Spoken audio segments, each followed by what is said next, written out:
All right. Hi, everybody, and welcome to Northern Now, the digital event series presented by NMU Alumni Relations for alumni and friends. My name is Kylie Bunting. I'm the digital engagement architect of alumni relations here at NMU, and I'm so glad that you have joined us for tonight's presentation.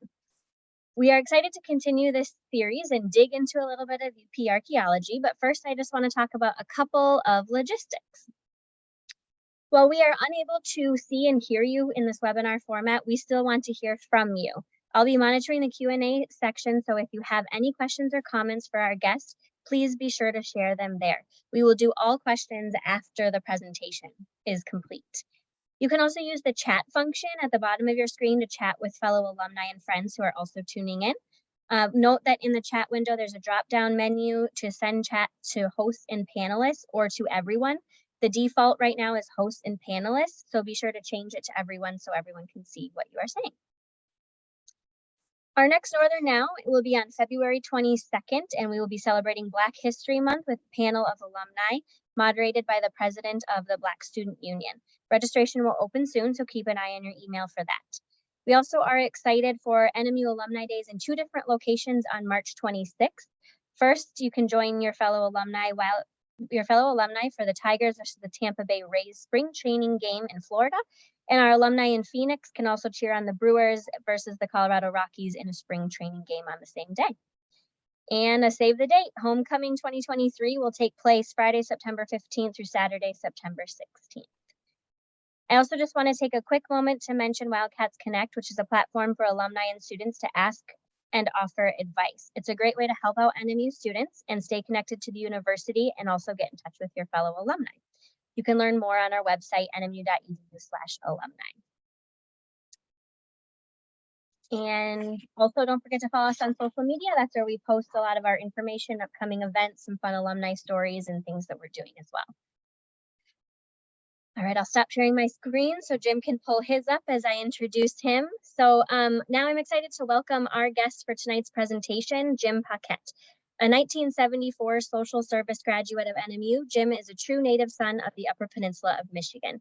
He is a direct descendant of the noted Anishinaabe early fur trading families. Widely recognized today as being one of the preeminent authorities on Upper Great Lakes archaeology, Jim has been conducting a personal spirit quest, an ongoing archaeological field survey since 1984 to locate, document, preserve, and most importantly, to learn from early First Nation cultural sites in the UP. Tonight, Jim will detail the find of 1,000 lifetimes, the story of Michigan's historic 1987 discovery and excavation of one of the most remarkable archaeological finds ever uncovered in the Upper Great Lakes region. A 2022 Alumni Achievement Award recipient, Jim will recount his fascinating story of this celebrated archaeological discovery, which was identified alongside fellow NMU graduate John Gordo. The 1987 unearthing of this cache of incredibly ancient stone spear points in Ishpeming Township has since been described by researchers as being the Upper Peninsula's greatest archaeological discovery of the 20th century. Welcome, Jim. Thank you so much for being here with us. Well, thank you for having me. So, okay, can you see me? Can see you. Yeah, I would not. What I will do is I'm going to jump right into this. Let's see here. Hang on. Here we go. And I'm going to turn that off. Can you see that now? Yep, you're good. Yep. Oh, okay, we're all set here then.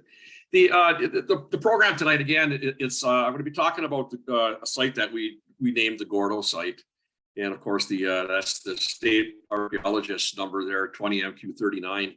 And the program is entitled "The Find of 1,000 Lifetimes." And there might be those who think that maybe that's maybe a bit of an exaggeration, in that. And to be honest with you, when I first started talking about this, I was calling this the find of a lifetime. And I had one professional archaeologist came up to me afterwards and said, "You know what?" He says, "There's about 1,000 archaeologists out there that would have loved to have found what you found." He says, so I think I would start calling it the find of 1,000 lifetimes. And so that's actually what I did. I actually changed the name to that. So it's and you're going to see here as I go through this that indeed that's what this particular site was. It's not a case of over exaggerating what it is that we found there. It's not advancing. Why not? There we go. Okay, we got this. Anyway, there's some information because I'm sort of limited on my time here tonight. I ordinarily I might be talking more about the things that led up to the Gordo site discovery, and but I'm not going to have the time to do that and talk about, because I would be talking about some of the other earlier discoveries that I was involved with. But I'll just leave it at this and say that it was back in 1984 that I set out as an avocational archaeologist to prove that people have lived here in Marquette County since the end of the last ice age, and that's over 10,000 years ago, calendar years. In fact, it's right around 12,500, 13,000 years ago when the ice finally melted here from the UP. And again, I'm an avocational archaeologist. I'm not a professional archaeologist. You know, I went to Northern and I got my degree, and my degree's in social work and history. But I've worked as an archaeologist, as a professional archaeologist, you know, for many years, and I've worked with a lot of archaeologists, professional archaeologists, on many projects. When I first started off in my personal quest to make this happen, to try to find early sites, I was lucky enough to find some very distinctive stone artifacts and tools that people who looked at them, including professional archaeologists, they surely thought that they were Paleo-Indian in age. But at the time that I made a lot of these other discoveries here locally, both on Teal Lake and on Goose Lake and on a couple other smaller lakes, one of the things that I didn't find, which was the most important artifact that you're looking for, particularly when you're looking for Paleo-Indian sites, is what you call projectile points. They're diagnostic. In other words, when you go back in time, you know, a lot of people think of spear points or arrowheads and they're all the same. They say, oh, that's an arrow, that's an arrowhead. They're all different. They're not all the same. And just like everything else that's humans make changes through time, whether that be your clothes or your car or whatever it is, styles change, technologies change, your environment changes, your economy changes. And as a result of all these changes that are occurring in the human events, the things that you're making and using are also going to change as you adapt to the newness of whatever is occurring. And so what I needed to do was to find this over here. I knew if I had to prove that that people were living here back at this particular time, previous to 10,000 years ago, that I had to actually find the projectile points. In other words, the spear points that these people left behind. And there's some very distinctive types of artifacts of spear points that I was looking for. Now, lo and behold, when I started on this search, one of the things that I did was I went public with it. I said, if anybody's ever found anything out there that you think might be an artifact, just get a hold of me. And I started doing public lectures and so on. And lo and behold, back in the winter of 1985, 86, it was in December of 85, a guy that I knew from Mishpeming, his name was Brad Waters. He got a hold of me and he said, Jim, he says, I was fishing up on the Silver Lake Reservoir a couple summers ago, he says, and I think it's an Indian artifact. And he described it as, he says, a quartz scraper. And I said, well, next time you're in Nagani, just stop by the house and bring it over and I'll take a look at it and I'll let you know what it is. And I wasn't too excited about it because he referred to it as a quartz scraper, which is a real common type of an artifact. And this is the photo that I took when Brad walks into my front yard. And what he's holding in his hand is a bingo. It was exactly what I was looking for. It was a Paleo-Indian, and it's called an agate basin projectile point. And this particular type of spear point is very distinctive, but it is very, very old. It actually dates back, in terms of calendar. I'm going to talk in calendar years, not radiocarbon years, and that sort of thing, just not to confuse anyone. But it's right around 12,000 to 11,500 calendar years old. And of course, I was jumping up and down with joy, when I asked if he could leave it at the house, and he said, "Oh, sure." And so what I did was I wanted to document it because I wanted to be the first one to document a Paleo-Indian artifact coming from the Upper Peninsula. Because previous to this, nobody had ever found or documented a projectile point, a spear point, to prove that Paleo-Indians lived here. So I did. I took these high quality photographs. I actually made a drawing showing the flaking patterns. I sent all of the information, including, the testimony, if you will, from Brad, and about in the general location where he found it. He says, well, just walking along the shoreline on the North Shore or on the west end of the lake, blah, blah, blah. So I made sure all that information got down to Halsey. And I fully expected, this, because being the first, the person to document the Paleo-Indian spear point here in the UP, and being a rank amateur archaeologist back at that time, I was thinking that, wow, this is going to be great. And, the professional archaeologists are going to pick me up and carry me on their shoulders and march me around because, I finally proved that they were all wrong, because they were saying there was nothing up here. And when I got sort of a cold response, to put it mildly, and there was nobody carrying me around and nobody contacting me on it and stuff. And I did get a nice letter back from John Halsey, the state archaeologist, thanking me for the information, but that was it. And so I contacted Marla Buckmaster up at NMU, who I had worked with previously. And I asked Marla, I said, why is it that, there doesn't seem to be any excitement out there over the fact that I just documented this 11 to 12,000 year old spear point here in the UP. And she just came up, said with the words, well, can you prove it? She says, she said, you sent down the nice drawings and the photos, but can you prove that he actually found it there? And I said, well, yeah, I can. Well, I documented it, and the only way I can prove it is based upon what he told me. And she says, and I said, he told me he found it there. She says, well, because he told you that, how do you know he found it there? And I said, hold it now, And so I started thinking, yeah, she said, and then she really explained something. She gave me this incredible, valuable lesson on archaeology. And it's something that, I didn't take offense to it at all, because I was still trying to learn to do things right.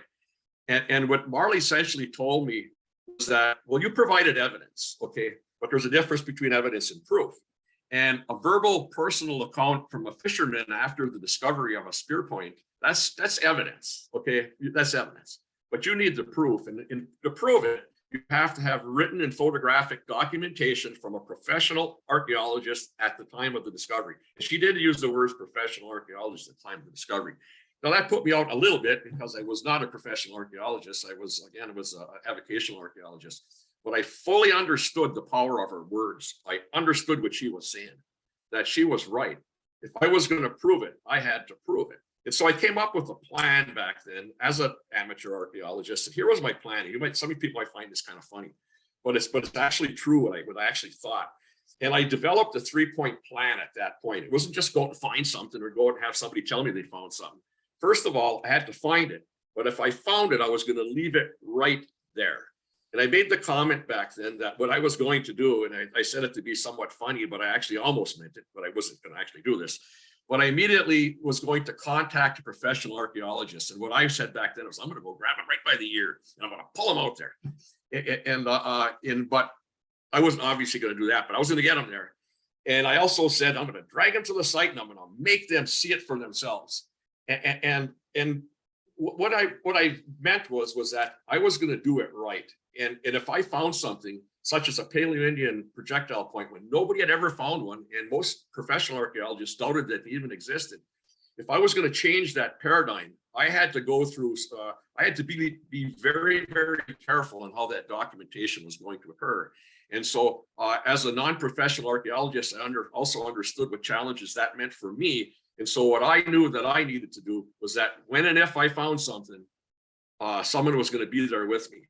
Now, back at that time, in 1986, I teamed up on this effort with another NMU graduate named John Gordo from Ishpeming. And John, I couldn't have picked a better partner, because John had worked with Marla. You see Marla sitting here in the middle of this photo here. John was actually had worked in the done field work with Marla down along the Menominee River at the Riverside site. And John was experienced in archaeology, even though he wasn't an archaeology major. He was experienced in it. Plus, he was really good at it. He could spot things a mile away. He knew what to look for, and he knew how to look for it. And so I couldn't have picked a better partner to team up with at that particular time. And of course, John and I, we had this desire to find this, make this discovery, but we were really the right people at the right time to begin the search. And I say that because of what happened when we began the search. Lo and behold, in the early 1980s, mercury contamination was found in the Deer Lake Reservoir near Ishpeming. And of course, the water was polluted. And so the decision was made that in 1985, 1986, that they were going to drain the Deer Lake Reservoir that sat in Ishpeming Township, okay? And here's a couple of photos here that I took. And this the first photo that you see over here with that nice sunset. That's what the lake looks like. And I'm watching the sunset over the water. We look at the other photo, that's what it looked like when the lake was drained or when the basin was drained. So the water was gone, okay, which allowed us to search. Now, the Deer Lake Basin is a 906-acre basin.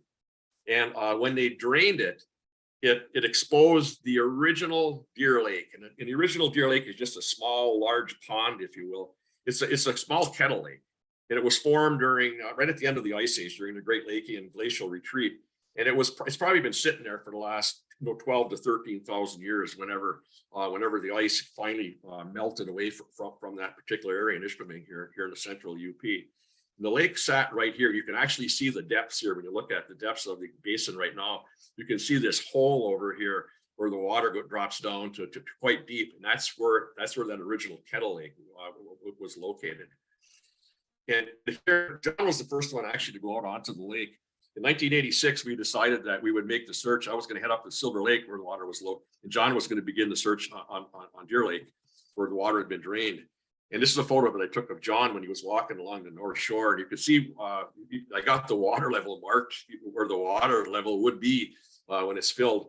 And John took it upon himself to check out these areas near that original lake. And John came up with some artifacts. And so John immediately notified me. So then I joined him with the search onto Deer Lake. So we partnered up on that. And we found in that drain basin bed things you'd expect to find in a drained lake bed. We found fishing poles, boat anchors, and of course, here's an old wooden rowboat. We found other things that were historic in nature. You know, we found old bottles and horseshoes, and you see various things that were here from times when some of the early settlers were living in the Ishpeming area. And then we also found some really interesting stone artifacts, and you can see the ones here. This one's made from Hickston, and I'll be talking about that particular stone in a minute. And these look to be very, very old. The style of artifacts, even though they're not projectile points, if you looked at these, you would say, well, those are Paleo-Indian in age, but you can't prove it because you don't have the point there to say, okay, or to C14 to say it. Well, winter came, and we searched through the fall, and then winter came, that as it always does. And so we got pulled off the site, and we had to wait till spring. But the winter of 1986 and 87, and I know there's probably a lot of you who weren't even born yet. But for those of you who are my age, you might remember it because it was one of the nicest winters we've ever had here in the Upper Peninsula, and here in Marquette County. We got virtually no snow. In fact, there was a nationwide drought occurring at that particular time. Lakes were drying up and so on. So there wasn't a lot of moisture in the atmosphere, and there was very little snow. And we had a lot of melting episodes that really helped us get rid of what snow that we had. Well, on March 21st, 1987, the snow, and you think of March, first day of spring, there's still a lot of snow up here in Negaunee, up here on the west end. That year there wasn't. It was almost all gone. And so what John and I decided to do was that we were going to go back up to Deer Lake, and here you can see this is a depiction of a mapping of what the basin would have. This is the drain part of the basin over here, and this is the drawn down shoreline. And I should mention that all of these numbers you see here, those are all other archaeological sites that John and I had actually found there and registered with the state of Michigan in the couple of years that we searched there. But what we decided on this particular day was just was to try to get to the north side of the lake, because the north side of the lake was where obviously the sun had been shining, so there was a lot of bare areas over there. And on the south side, of course, there was still some snow in the shaded areas. And we were really going to target trying to get over to this area over here down on the east end of the lake, because there was a pretty wide area over there that we could see from looking from over here, that there didn't seem to be a lot of snow over there. And this is what it looked like. And this picture was taken not on the 21st, it was taken the following day when we returned to the site. But this is exactly what it looked like when John and I got over to that east end of the lake. And we just started walking around and just searching among what's left of some weeds that had grown up, and in the mud and in the rocks and whatever else. And we were able to find a couple of things. In fact, John happened to come across the blade of a spear point, just the blade section. And we were pretty excited about that, but we couldn't tell the age of that particular point or the type of that particular point because the base was missing. It was just the tip of the blade. And so we got kind of excited about that. So we just kept searching and searching, and pretty soon we were just drawn on empty. weren't finding much of anything. And John and I stopped and talked about it for a while. And I remember saying, boy, we're not finding much over here. And John said, yeah, well, I'll tell you what, you walk that way, I'll walk this way, and we'll give it another try. And we started walking apart, and John didn't get a bitch of 20 feet from me. And I heard him holler, Jim, you got to come see this quick. And I turned around and John was kneeling down and he was pointing at something. And he was looking at me with this excited look on his face. And I thought, holy cross, what do you find? So I go running basically over to where John is, and he's pointing down at this spear point, this incredible artifact laying in the rocks and in the sand. And here you can see this is a photo that was taken. And this is a photo that we again took the following day, and I'll talk about that in a minute. And what it was exactly what we were looking for. It's called a Scotts Bluff spear point. It's late Paleo-Indian projectile point, very distinctive again. And it dates somewhat into, and again, I'm going to go by calendar years again here, before present. And it's somewhere around 10,500 to 9,500 years old. So I always say it's like it's 10,000 years old. Just to throw a date out there, that's probably pretty close. And it's a type of a spear point that was used by people who were hunting, probably up here in the Great Lakes. They're undoubtedly going after the caribou herds that were mingling around here in the Upper Peninsula and in northern Wisconsin and in other parts here in the Great Lakes when the ice sheets were sitting just to the north of us. But the amazing thing was, as we're looking, staring at that and going, whoa, John goes, oh, here's another one underneath his foot. And then he stands up and I stand up and we go, here's another one. And then we go, here's some more. And it was like, we realized that we were standing on a concentration of 10,000-year-old Paleo-Indian spear points. There was numerous spear points there. And so we knew that we did it. We did it. We had found exactly what we were looking for on Deer Lake. It was one of these. It was a spear point that belonged to a Paleo-Indian. It was not only a spear point, it was a concentration of spear points laying in that one little spot that belonged to Paleo-Indian hunters who were here in the UP, so long ago. So we did it. We knew we did it. But remember, step one was find it and leave it there. And that's exactly what we did. It was hard to do because you'd made this find of 1,000 lifetimes and you couldn't touch it. And so we left everything laying there. And what our decision was that we were going to have to prove that this thing was there. And so we were going to have to head back into town, and I was going to have to get a hold of a professional archaeologist as soon as I could. And so John and I left. It was tough to do to walk away. But we turned around and we made our way back to my truck, and we drove over to John's house, and I immediately called Marla Buckmaster. And I had worked with Marla in 1985 on the Nagani site on Teal Lake. And so when I called Marla, she was skiing that afternoon when I called her. And I left a message, and she returned the call that evening, and I excitedly told her what we had found. And so she was obviously all fired up because she, and I don't think she could, I don't even know if she believed us, but she says, okay. And so the following morning, she says, we'll be there tomorrow morning. I'll be there with John Anderton, who at that time was a student. And so after we finished talking to Marla, I knew that we were going to have the opportunity of a lifetime to photograph this, to get these incredible photos. And luckily for me, my dad was a professional award-winning photographer and I was a published photographer. So between the two of us, we had the skills and we had the equipment. And so I went and got a hold of my dad. I said, Dad, bring every camera you got. I want, and we're going to shoot with Ektachrome, 35 millimeter Ektachrome slides, by the way. This wasn't digital camera days. This was 1987. And we're going to shoot in color and we're going to shoot in black and white, just so that we had both. Because traditionally, a lot of these documentation photos on archaeological sites, traditionally, a lot of them were taken with black and white, but we decided that we were going to also go with the beautiful Ektachrome at the time, which was my dad's favorite film. And here you can see at this particular time, I took a picture and I told him, I said, I want to take you taking pictures of everything. I said, I said, we're going to take pictures of people taking pictures. And that's exactly what I did here, just to commemorate or to document this incredible discovery, what we were doing there. And this is my dad as he, excuse me, I take a drink of water here. He sets up with a small tripod, and the photo he takes here is this particular photo. And that's the photo that, of course, graces the front cover of my book. It's just an iconic shot of that first projectile point, that spear point laying in. It was beautiful.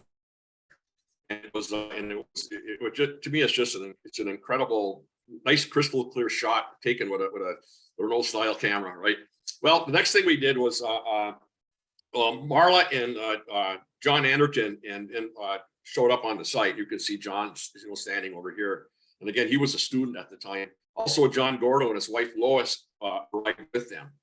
And that's my dad standing in the middle as he's waiting to shoot more pictures there. And the first thing that Marla wanted to do was to tape off that area with surveyor's tape where we found that large that concentration of Paleo-Indian points. And that's what we did.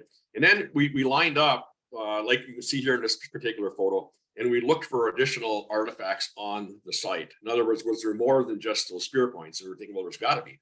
And we did find a few other things. But one of the most important thing we found was, in just a matter of a scant few yards away, there was a second concentration, surface concentration of Paleo-Indian spear points, broken ones again. These ones were broken, rather. The other ones you saw were beautiful points. There was numerous pieces of spear points that were laying off to the side, maybe about, I'm just sort of guessing here, but say maybe 20, 25, 30 feet away, pretty close, but a distance away. So there was two concentrations of Paleo-Indian spear points, not just one. A lot of people think, oh, there was only that one. There's actually two of them. And what we did was, of course, we went back and Marla designated where the big, large concentration was surface area A. And we went back to that, of course, and then you can see what John is doing here. We're trying to, again, within that flagged off area, is to locate every single point that's laying within that flagged off area. And the flagged off area is a little bit larger than where the concentration was, but that's by design. And so we were able to locate numerous points. And then, of course, we had to take the all-important documentation photos. In other words, photographing these things in situ, in place. And here you can see where Marla is setting up the compass to make sure that the arrow that points north is pointing north. And you can see the marker that sits there, the Gordo site, 32207. And this is a picture of her. But what we did then was we took pictures of the artifacts, and we did them in black and white, as you can see here. Then we turned around, we did them in the ectochrome color, so that we had documentation photos both in both. Then after we photographed everything that was there, we made sure we photographed everything. And Marla had us set up two adjoining 2 meter by 2 meter excavation units with the artifacts sitting basically right in the center, right on the cross line between where the two units intersected was where the most of the concentration was occurring. And it was after we did that, after we laid out that the strings for those units, that we then very, very carefully measured the exact location of every surface artifact. And we drew in those locations based upon our measurements. We drew them in on what they call the square sheets, the documentation square sheet, which is an extremely important form of documentation. And so you can see these are the square sheets, the actual square sheets from the surface. Okay. And it was only after we did all of that work, and the day was just, was going by, we were finally able to pick up these spear points, hold them in our hands. And you can see this is a nice, great photo of Marla. I snapped that shot of Marla just as she was got through measuring this one here and marking it on the square sheet. She was going to pick it up, and she's smiling because she knows she's going to be famous for the rest of her life because she was the person who was going to excavate this particular site. And so she had a lot of reason to be happy. I picked up that iconic point that my dad had photographed. John picked up this particular point, and just to preserve that special moment in time, we shot these particular photos. And I'm telling you what, it was magic. When you're the first person in 10,000 years to pick up something like that and to hold it and actually in the palm of your hand, and then actually you actually want to squeeze it, because it's something powerful, and it's hard to even describe unless you've been there, unless you've done it yourself. But it was in the truest sense magical. And like magical is kind of a funny word. It was spiritual. I'll say it more spiritual than magical, but it was magically spiritual. How if I say that? Then what we did was that was the first day. That was the end of it. And so we were done. It took us all day to do what I just described. So we returned to the site the following morning. And when we got there, what the plan was, Marla said, what we're going to do is we're going to start excavating because we don't know what's under the surface. And to be perfectly honest, when we were getting set up and talking about doing this, our expectation was we were going to find nothing. We had no expectation to find anything, believe it or not. But Marla said, we'll excavate just in case there's something just under the surface. And we started excavating. You can see in these particular, again, documentation photos here, we're using trowels, and we're just using standard excavation techniques here and just crawling away the dirt, and the dirt is going into the screens here, and we're going to screen the dirt and blah, blah, blah. But what we found was totally unexpected. We began to find right under the surface dozens of broken fragments that were laying there. And so what we did was we resorted to brushes. Marta said, get out the paintbrushes. And we brushed everything. And I don't know how many people out there have ever tried digging a hole with a paintbrush, but it's a very slow, meticulous, methodical process. But it's what we needed to do, because what we did was we began to uncover, we left everything in place, all of these projectile point broken fragments of spear points, and everything was broken. There was nothing whole again. And you can see these are other documentation photos, some really great photos that show some of these fragments as they were occurring. The other thing that Marla and John were doing was also looking at the differences in the soils and so on. And they're looking for possible cultural features, anything that was different in the soil, you know, if it was dark over here, not dark here, if it was light here, whatever it was. And that's also important information to have. Now, I want to show you how many projectile points were there. This just shows you this, again, this is the intersection of the two units. And every place you see a flag or even or a bag that you see, or sometimes these were in bags because they were what we found on the screen, but we knew where we screened it from, so we just put it back in a bag. But if something was left exactly in place, then we flagged it, and we photographed everything, threw everything in. And it really hit us that, you know, we expected maybe to find something else, but all we found was the Paleo-Indian spear points, broken ones. And so we really had to wonder, we began to really wonder what in the world was going on. And here you can see, these are the square sheets that we drew up from level one. In level one is you're only talking 5 centimeters. These were 5 centimeter levels, so you're only talking a couple of inches. And in that, right under the surface, we recovered 45 additional point fragments. You can see where they're all drawn in here. And plus, we drew in, you know, what the soil differences were to try to determine if those were important to us at a later date. Now, also on day 2, archaeologist John Franson from the U.S. Forest Service was nice enough to show up. Now, this is before GPS days, right? This is before digital cameras and GPS and iPhones. And so John showed up with his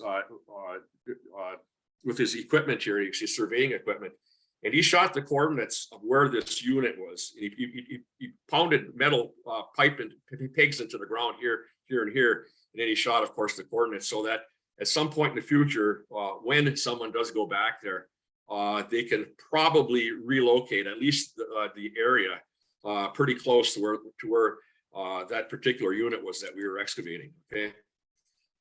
Now, that was pretty much the end of that particular day. And this is a photo that was taken as we were getting ready to leave. One of the things that was very concerning to us was that we knew that the reservoir dam had been closed. And so the meltwater was going to rise fast within the lake and within the reservoir. So it was really a battle against time. And the winter time didn't do us any favors, because after just 3 days at the site, we ended up getting a snowstorm, and it was a beauty. I remember being about 12 inches. Marla remembers it being 24, but it was a lot of snow. And her being from Marquette, you know, to us, 24 is 12. To her in Marquette, 12 is 24. Anyway, we got nailed. We got buried. It took a while for the snow to melt, and but these were such, as waiting for anything to happen at that site for John and I, it was excruciating. It was just so frustrating for us because the site was exposed to anybody, to anything, including the weather, including other people. It was totally unprotected. And we knew that the spring thaw water was rushing into that reservoir. And you can even see this particular photo here. If you can remember the other photos that were taken, that water would be way back in here. That water is already approaching within a matter of feet of this unit. And if you look at the sides, you can see how the rain has washed down the sides and stuff. So it was really a tough time for us. Marla was only able to get back to the site a total of 3 more times. Okay, April 10th, May 3rd, and the 5th. And this was a photo taken of our last visit there when Marla and I were there on May 5th.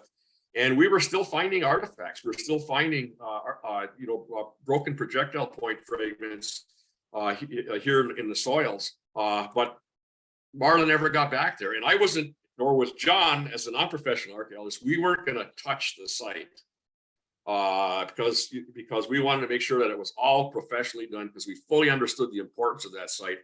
Problem was that nobody showed up. And so you can see the pictures here. That's March 22nd, 1987, when we first started, which we were, when we were so full of hope. And this is May 22nd, 60 days later. And you can see John standing there and the water's in the hole, and he's got that look on his face, which was the same look I had on my face, but I was behind the camera. And John came back a couple of days later with his own camera and just took this very last photo. And to us, when you talk about the find of 1,000 lifetimes, to John and I in particular, we felt that the opportunity of 1,000 lifetimes was lost. And what was lost was the time that you could have spent excavating more. Because the excavation of the projectile point concentration that we excavated, we never completed it. We were still finding projectile point fragments. We never completed it. And there were zero further investigations were undertaken in any of the other areas on the site. And that included, over in here, what was that second concentration of Paleogene spear points? We never even got to it. All we did was surface collected it. That was it. And those weren't even drawn in on square sheets. They were photographed and surface collected. No, that's the bad news. The really, really good news is that what we did recover. And of course, we found these incredible 10,000-year-old Paleo-Indian spear points. And here you can see two of them that I was holding in my, actually, I told my wife to hold them in her hands because her hands are smaller, so they would look bigger. But anyway, that's a photograph of two of the points, and just incredible points made from Hixton silicified sandstone. And of course, besides a few points that were perfect, we found a large number, over 80 some fragments of spear points, okay? Just pieces, and they had been burned. You could tell by looking at them that some of them had been intentionally broken and intentionally destroyed. They didn't burn because they were in a forest fire. They were exposed to this intense heat. And so it was obvious that somebody burnt them. But anyway, all of the pieces went up. The whole collection, of course, went to the archaeology lab up at NMU. And it was like a giant jigsaw puzzle. And John Anderton, as a student of Marla's, he was given the task of gluing them together. And so for days and days, John sat there with Elmer's glue, and he went piece by piece by piece until he was able to put all of the points together. He was able to identify the points. There was 19 points that were identified there, and plus up to 15 to 18 other points that were partially identified, okay? But you can see here some of the work that John did. You can see how he put the pieces back together. And these are just incredible early spear points, which makes, this is a Scottsbluff. What makes this really interesting, it's what's known as an early archaic point. It's notched. It's not made this, it's not stemmed like you would see this. Obviously it's the same age, but it's a very early, very early archaic type of a point, like a thieves point, if you will. But it has this very diagnostic Paleo-Indian flaking on it as you look at it. And so the really great news was that we had found it. We had the proof that people had lived there, lived right here, not there, had lived here some 10,000 years ago. And this is the entire collection here as we photographed it up at NMU. And this in the report that we wrote, these photos, of course, were published in the Wisconsin Archaeologist. The question is, what in the world happened there? Why did somebody some 10,000 years ago take which were surely their most prized possessions in this small little area and intentionally burn them and break them and shatter them? Why would you possibly do that? And here you can see this is a great drawing, because this is one of my projects that I took on, was to try to join on paper all the fragments. And you can see where this matched up to this one matched up here, and so on. And then there was a couple that we didn't find, that, in fact, these two here were perfect points. So that didn't match up. So what do we know? What do we actually know? What did we learn from the site? Well, first of all, from the material. The stone that makes up almost all of the points except 4. I mean, there's over 30 some projectile points. 4 of them are made from other materials. The rest, over 30 of the points, are made from a material called Hixton silicified sandstone. Okay, it's a very beautiful stone, and it was a preferred raw material among Paleo Indians from early Paleo through late Paleo, and even into the early Archaic age. Here's the thing about it. It comes from one place on the face of the earth, and that's a place called Hixton Silver Mound. And that's, as you can see there, is in Jackson County in Wisconsin. As the crow flies, it's 215 miles away from the Gordo site. Think about that. As the crow flies, if you're flying an airplane from here to here, you'd have a 215-mile flight. But if you're carrying these things in your sack and you're walking with the wife and the kids and grandma and grandpa and everybody else, just think how many miles it is between these two sites. And so it is telling you, what it told us was that, and that's typical of what we're finding on Paleo Indian sites. These people who we think were chasing were not necessarily, well, basically chasing, but they were basically migrating with the caribou herds that were going north and south throughout the course of the year. Caribou are constantly on the move. And probably their summer calving grounds and so on would have been up here in the Upper Peninsula. And so these people are probably coming from down in this area, and I'll talk about that in a second here. And they ended up here because that's where all of the stone came from. Now, there's a couple other sites that tell us also what we might have here. One was called the Pope site, and this was found in 1971. It was down here in Wapaka County, and what they found there in a farm field was exactly what we found at Gordo. I mean, it was exactly the same types of points. They were burned, they were fragmented, and there was a couple of perfect ones that were almost the same style as the perfect points that we found here. So there's definitely a relationship. I mean, it's just weird how similar that this is from what we found at Gordo. And then there was the site that was called the Renier site. This was was found down by Green Bay in Brown County. And it was found by Ron Mason and Carol Irwin earlier than the Pope site. And what they found again was exactly what we found when they excavated here at Renier that you can see here. And what they found again was all of these fragmented projectile points, all of them being the type that we found. They were Scotts Bluff, and then there was an early Archaic Thebes Point fragments and that. But they also found a couple other things. They found that was also burned and fragmented at this site were some large bifaces. Now, all of this material here, as well as the material at the Pope site, again, Hixton silicified sandstone. Same rock, same types of artifacts, they're all in there. Now, there's a big difference between Renier and Pope. At the Renier site during their excavation, they found burned human bone that was in association with the burned fragments of the artifacts. And that told them it was evidence that what they had come across was a cremation burial. Okay. And so it makes you wonder, so what happened here? This is a great photo. John actually Gordo had taken this with his kind of a bad camera, but he stepped back from the lake and he shot out towards where we were working on the site. It gives you a good perspective. There's the lake. Here's us working on the site. He was standing to the east of us. But you got to wonder, what happened there? What occurred there where we were some 10,000 years ago? Well, we know that the people were Paleo Indian people, and we know that these were very highly nomadic people. That they were hunters, and plus they were also foragers. In order to survive, you just couldn't get along on hunting caribou. You got to be doing other things. These people did it, and we know from the fact that when we look at the evidence again, and we see these similarities not only in the stone materials and in the artifacts, and also on the site itself and what made up the site, of this burned artifacts being in all these places, it's giving you pretty good evidence that these people were on the move. And they're traveling back and forth from down here in the mid-Wisconsin area and coming up here. And I think that just serves as perfect evidence that, to me anyway, they're right by where Green Bay is. And I think this is why most people that live here in UP are Green Bay Packer fans. Just kidding. Anyway, getting back to this. Some 10,000 years ago, what we do know then is that the Paleo people that were living on Deer Lake, they intentionally burned over 30 precious projectile points in what was certainly a sacred ritual or a ceremonial activity. Now we found no evidence whatsoever of this being a human that they burned someone there, that it was a cremation. There was no human bone. There was nothing there that would indicate that, just as there wasn't at the Pope site.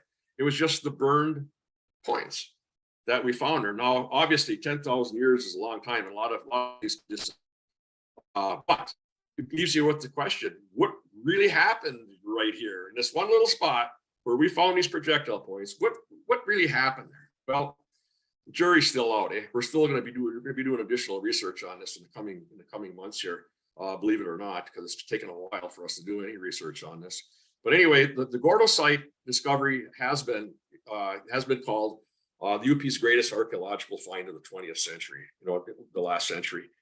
And the biggest reason, there are two big reasons. Number one is, of course, it was the first discovery of Paleo-Indian evidence here in the Upper Peninsula of Michigan, and it proved that they were actually here when people were saying, "Well, there's no evidence; they're not here." But what it did was, so it pushed us back into these time periods here, what they call the Paleo-Indian periods. And previous to this, there was no research or work that was being done in that area. But what happened as a result of this, it opened up the doors.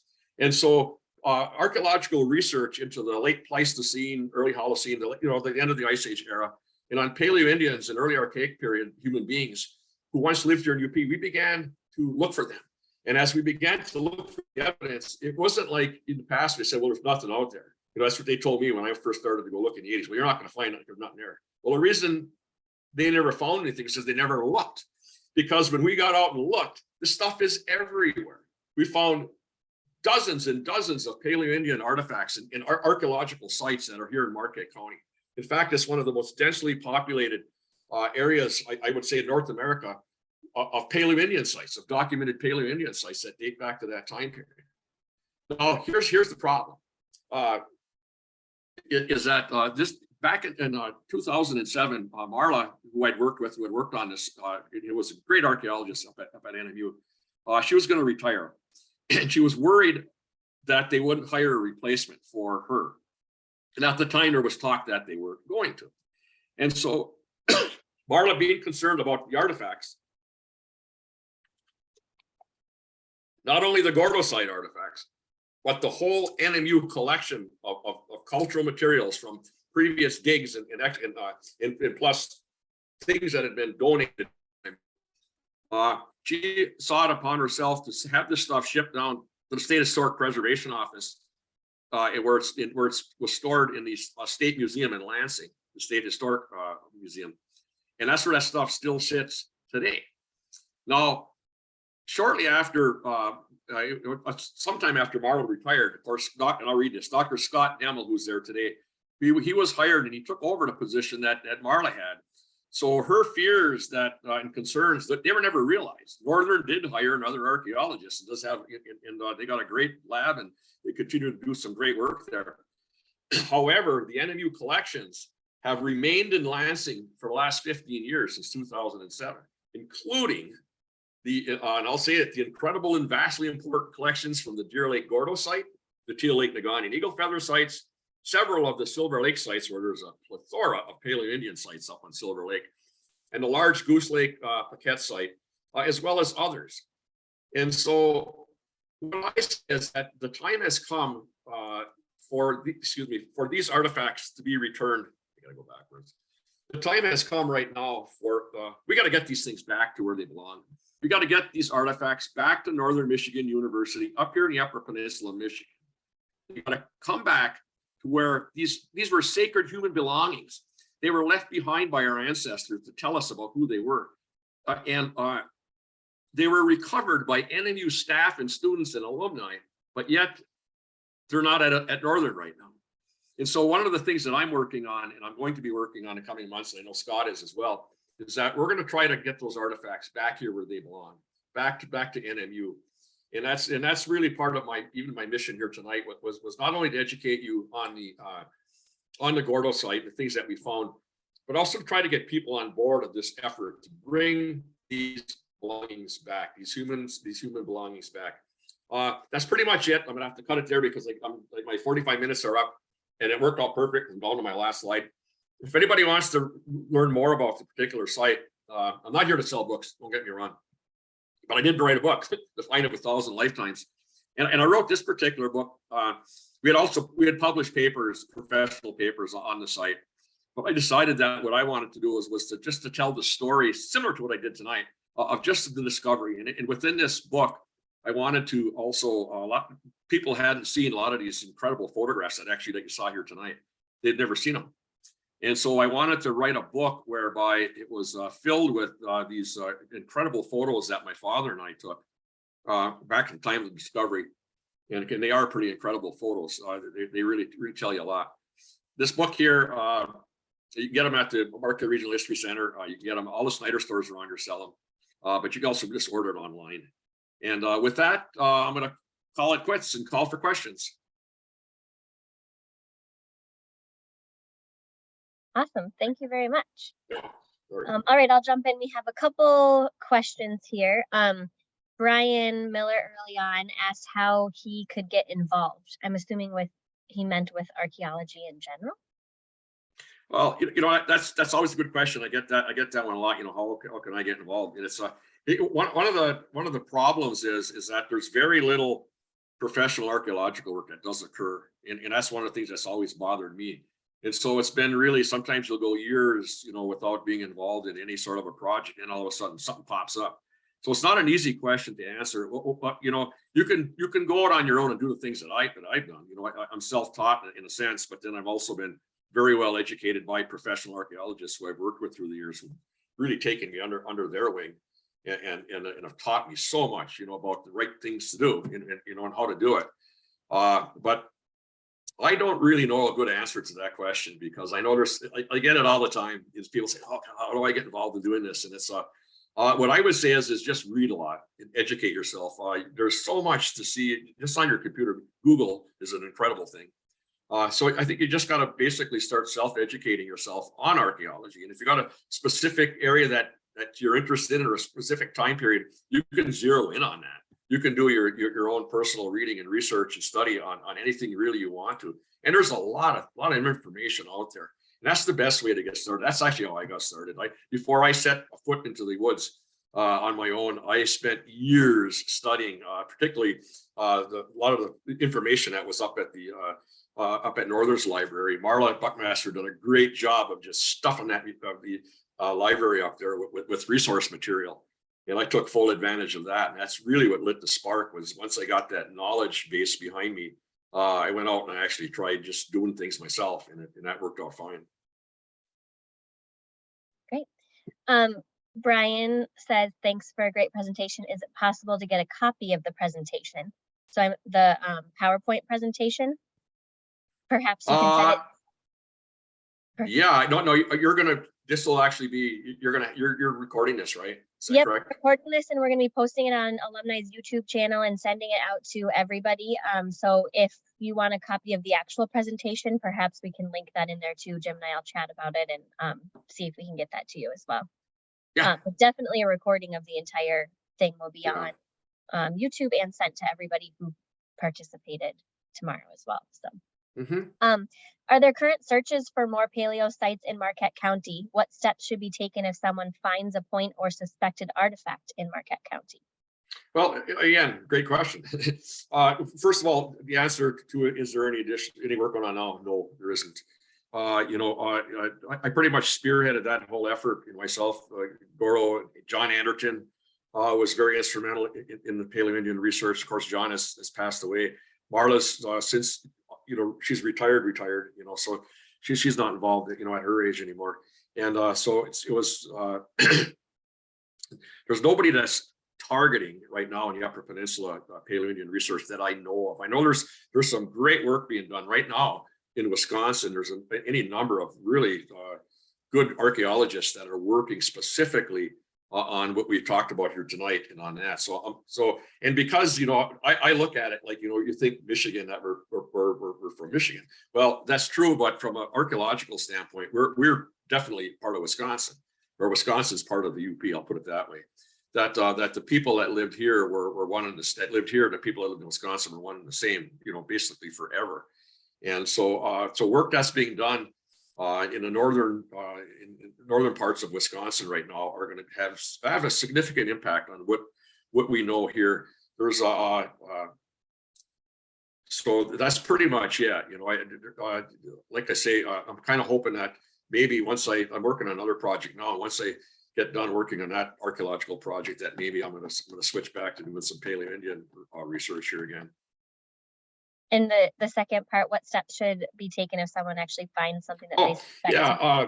If you do find something, try to notify somebody. We tell people here, you wouldn't believe how many phone calls I get, or people just get a hold of me. They either email me or they text me, they message me, and they ask me what I think it is. And I've always opened up, that opportunity to anyone for the last 30 some years, that if they think they found something, get a hold of me.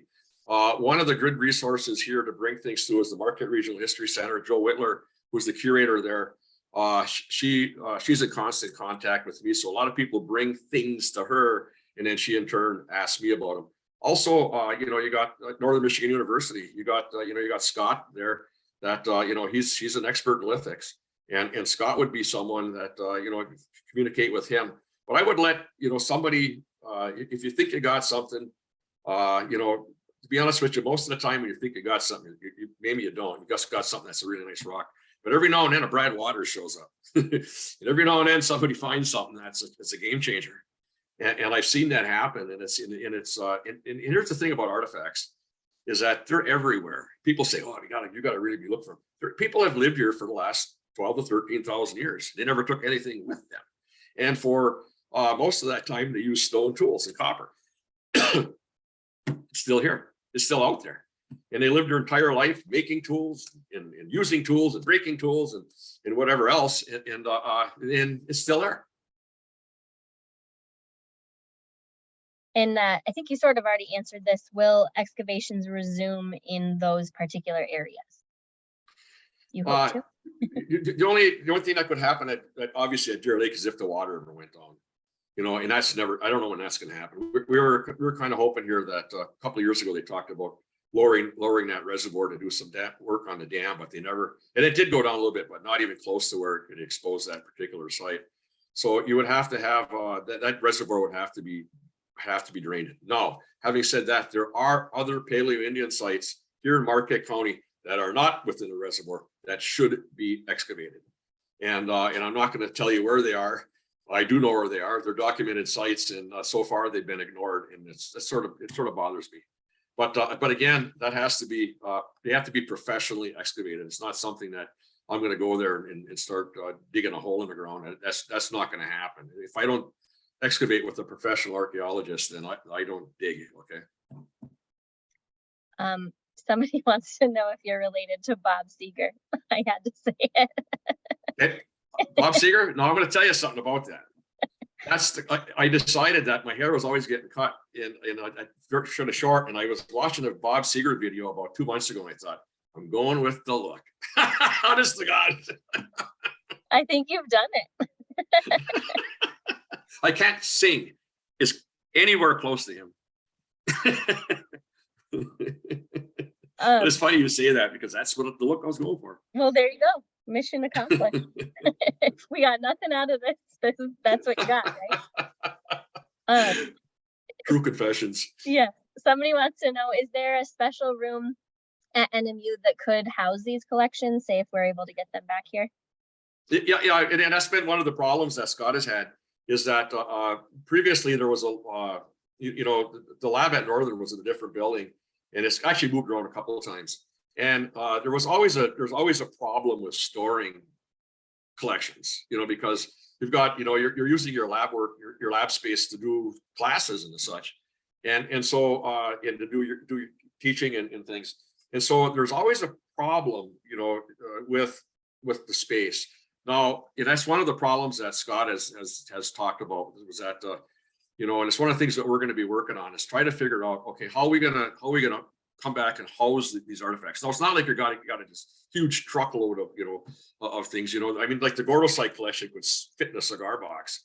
You know what I mean? So it's not like you're talking truckloads of artifacts. But you still need the store, sufficient storage. But it's got to be also not just storage. It's got to be a place where the artifacts are protected. It's got to be the proper type of storage. And I think, and I may be wrong on this, but I think I just read something recently where NMU is going to be working on advancing their storage facility capabilities.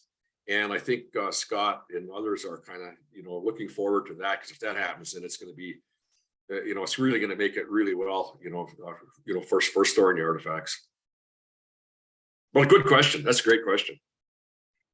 Has paleo material been found further north, say Canada? Oh yeah, definitely. Yeah, that was one of the things that that I always thought was odd.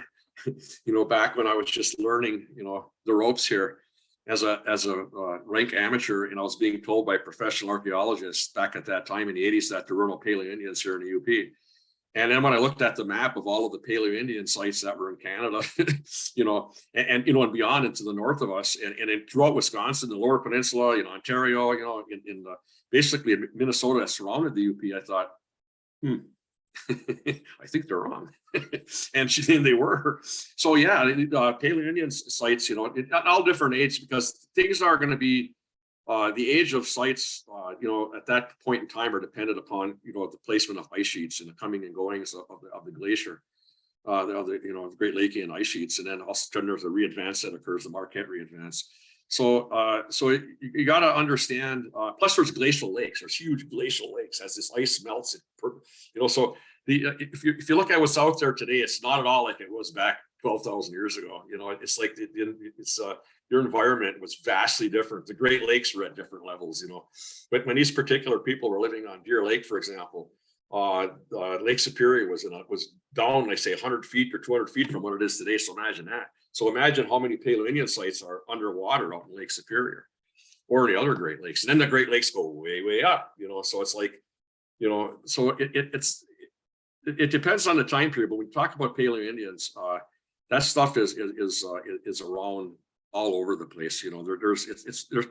It's not like later times when you find these huge sites, because these are smaller sites. They're nomadic groups of, family groups and so on, they're moving about. So you don't usually find these big archaic sites or woodland sites where, you could spend, years excavating on one of those sites. These sites are smaller, actually a little bit harder to find, but they're there. They're out there. I found numerous of them.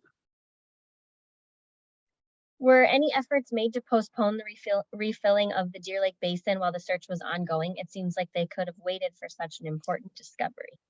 Yeah, well, when you're dealing with, it was owned by a mining company, when you're dealing with an archaeological site on mining company land, I'll tell you what, it was such a public issue back then. You'd have to go back and relive what was going on in the 1980s when they found the mercury contamination. I mean, it was horrible. And people were trying to figure, okay, who's responsible, for it. And plus, it was owned by Cleveland Cliffs. And so they went through a remedial action program that was, I think federal authorities were involved in that. And actually, so they were following a plan, and that plan had been put into place before we found the artifacts. And the plan was to drain the lake basin. Primarily, they didn't really know what to do, but to get rid of the fish, and then hopefully, keep people from eating the fish that were poisoned. And that was pretty much about it. And so then they refilled it, and so it's I don't know. It's a good question.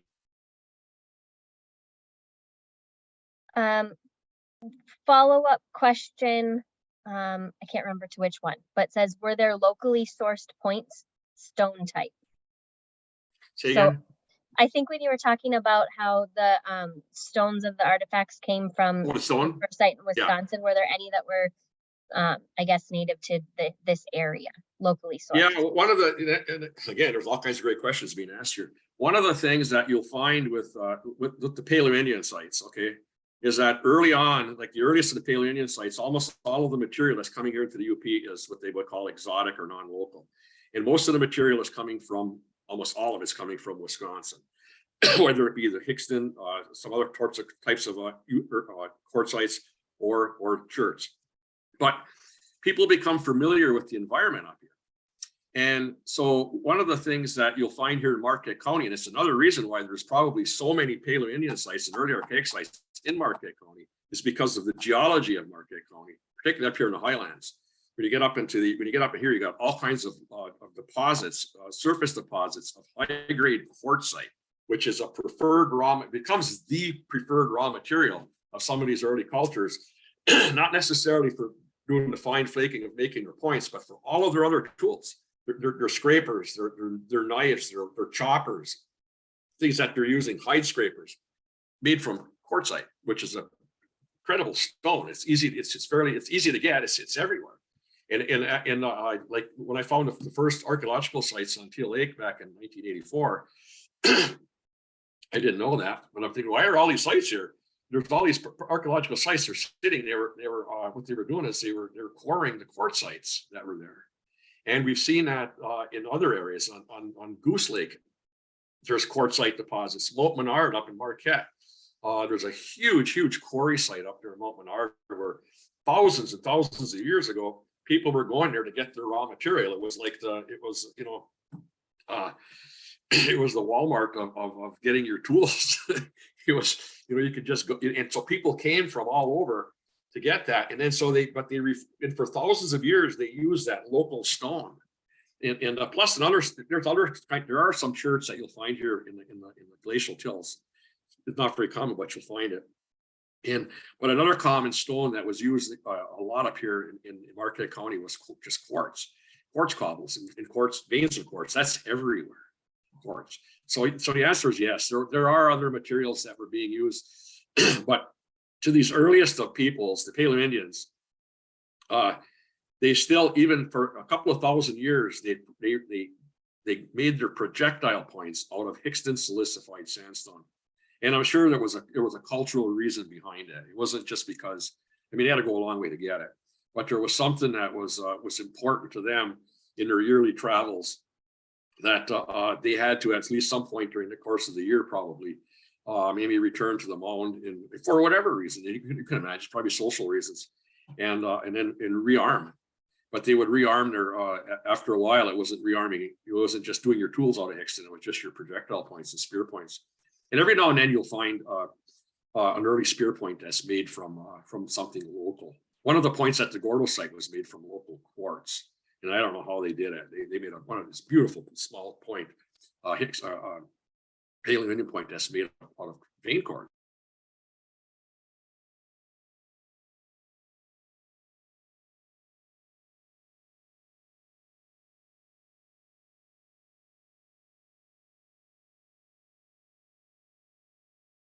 Jim, are you still there?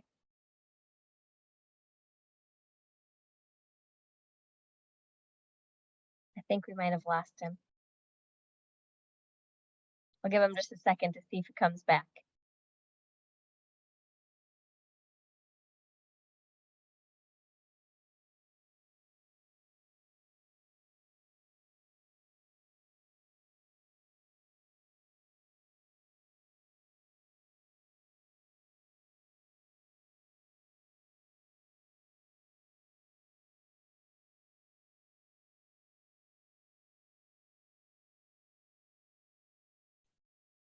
All right, looks like he might have lost internet connection. So I was about to wrap up anyways. I know that we have a lot of other questions in the chat, and a lot of them have to do with how you can help in getting some of these findings back from downstate. So I will be sure to share that with Jim, and in our follow-up email that you'll get tomorrow, I'll let you know some ways that you are able to help.